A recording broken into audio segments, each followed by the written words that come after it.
देखिए, कांग्रेस पार्टी, राहुल गांधी और अखिलेश यादव जी सिर्फ और सिर्फ दलितों को एक वोट बैंक के रूप में इस्तेमाल करते हैं। वो उसको टूल की तरह इस्तेमाल करते हैं। काम निकल जाने के बाद उनको फिर अपने हाल पे छोड़ देते हैं। प्रधानमंत्री जी ने आश्वासन दिया है कि ऐसा जो भी प्रयास किया गया है वर्गीकरण का, वो इस बार भी इसके पक्ष में नहीं है और उसको पुरानी स्थिति में ही स्थापित किया जाएगा। इतने बड़े IIMs जो पूरे देश में है, सिर्फ 3 प्रोफेसर है SC ST के, और आप इनको क्रीमी लेयर कह करके बाहर कर देंगे।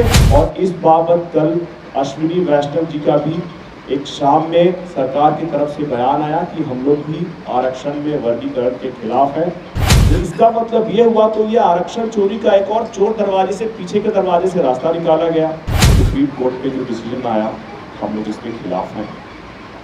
ये बात को हमारे राष्ट्रीय अध्यक्ष एवं केंद्रीय मंत्री श्री चिराग पासवान जी ने भी अपने मन से कहा है, आपको भी संज्ञान में दिया है। सबसे पहले हम लोग सुप्रीम कोर्ट पे जो डिसीजन आया, हम लोग इसके खिलाफ हैं।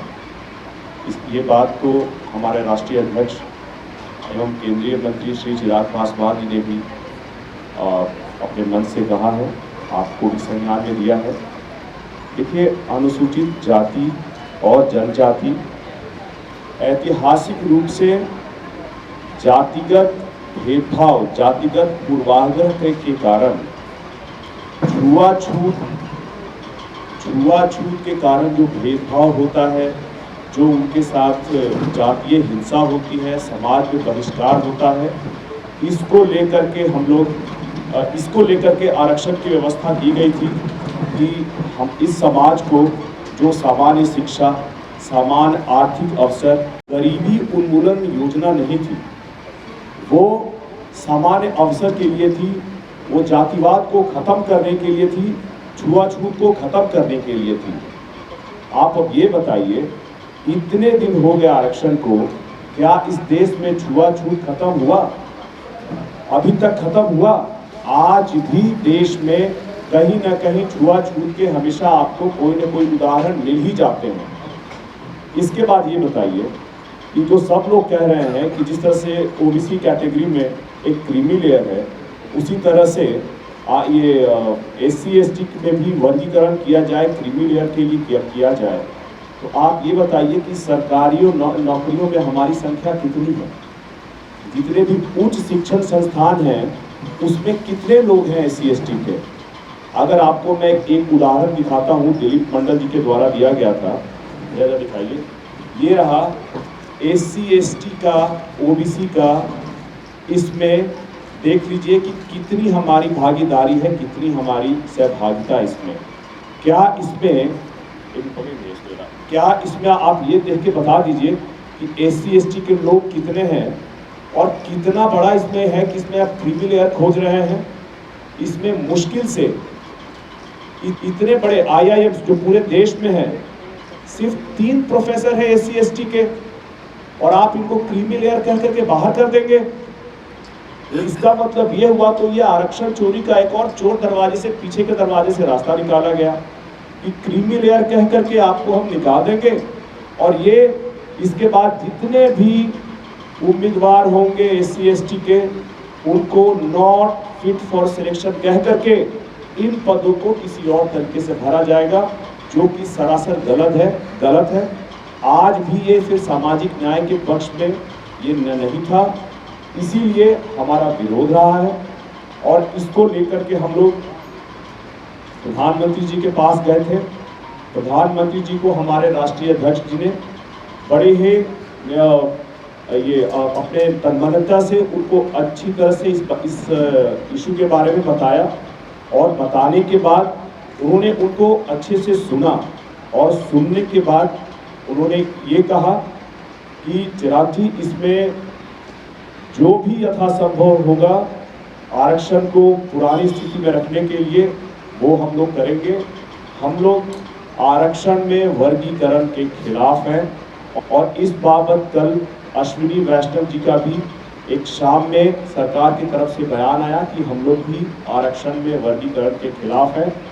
मैं आप सभी को याद दिला दूं कि जब नरेंद्र मोदी जी हाजीपुर में चुनाव के वक्त, लोकसभा चुनाव के वक्त हाजीपुर में आए थे, उसी वक्त चिराग पासवान जी ने कहा था कि जब तक वो जिंदा हैं आरक्षण के साथ कोई भी छेड़छाड़ नहीं होगा, और वो इसी चीज को कायम रखते हुए, इसी चीज को आगे बढ़ाते हुए लगातार अनुसूचित जाति जनजाति समुदायों के लिए लड़ते हुए उन्होंने इस चीज को, अपने वादे को निभाने का पूरा प्रयास किया है।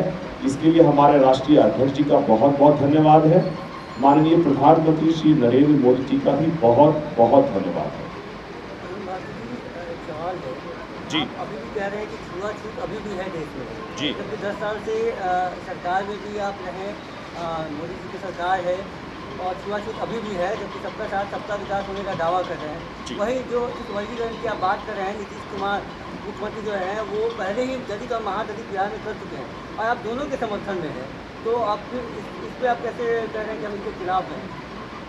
देखिए, सबसे पहले बात करते हैं नीतीश कुमार जी का जो ये डिवीजन हुआ था, ये दलित और महादलित पर, तो लगातार इस बारे में लेकर के हमारे अभिभावक पहले रामविलास पासवान जी और चिराग पासवान जी लगातार नीतीश कुमार जी से मिलते रहे हैं, और जो भी समाज छूटे हुए हैं या जो वर्गीकरण है उसको खत्म करने के लिए जो भी समाज छूटे हुए हैं, जो भी उन सब सारी सुविधाएं दी जा रही है महादलित को, वो भी दलित समुदाय को दी जाए, इसके लिए प्रयासरत है। और इसमें आपने देखा होगा कि कहीं कहीं हमारे प्रयास सफल भी रहे।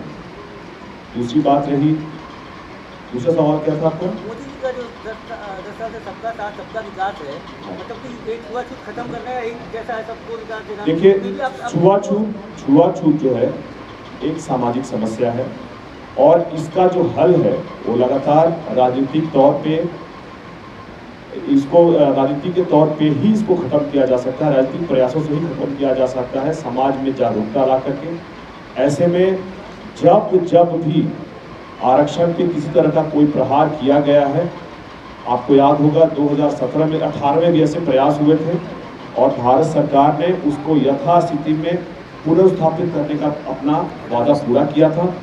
इस बार भी प्रधानमंत्री जी ने आश्वासन दिया है कि ऐसा जो भी प्रयास किया गया है वर्गीकरण का, वो इस बार भी इसके पक्ष में नहीं है, और उसको पुरानी स्थिति में ही स्थापित किया जाएगा।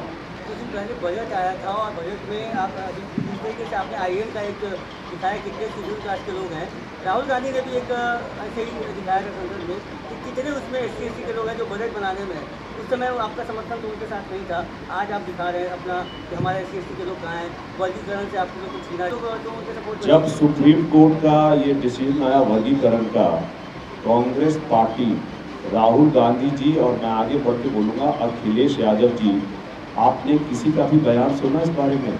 जब आरक्षण पे प्रहार किया गया है उस वक्त किसी का भी आपने बयान सुना? किसी ने भी कोई स्टेटमेंट दिया, अपनी स्थिति क्लियर की? देखिए, कांग्रेस पार्टी, राहुल गांधी और अखिलेश यादव जी सिर्फ और सिर्फ दलितों को एक वोट बैंक के रूप में इस्तेमाल करते हैं। वो उसको टूल की तरह इस्तेमाल करते हैं, काम निकल जाने के बाद उनको फिर अपने हाथ पे छोड़ देते हैं। इसीलिए बोल रहा हूँ कि जब उन्होंने आंकड़ा दिया कि बजट बनाने में कितने दलित थे, तो साथ में उनको ये भी आंकड़ा देना चाहिए था कि नेशनल हेराल्ड में जहाँ लोग काम करते हैं उसमें कितने दलित काम करते हैं। है कि इसमें यथासंभव जो भी प्रयास ये करना है, जो भी करना होगा सरकार करेगी, और हमें पूर्ण विश्वास है कि प्रधानमंत्री जी की तरफ से जो प्रयास किए जाएंगे वो बिल्कुल हमारे समाज के पक्ष में होंगे, अनुसूचित जाति और जनजाति समाज के पक्ष में होंगे। देखिए, आप अभी भविष्य के कयास लगा रहे हैं। आप कल ही बयान आया है कि सारे प्रयास करेंगे, पहले प्रयास करें तो दीजिए।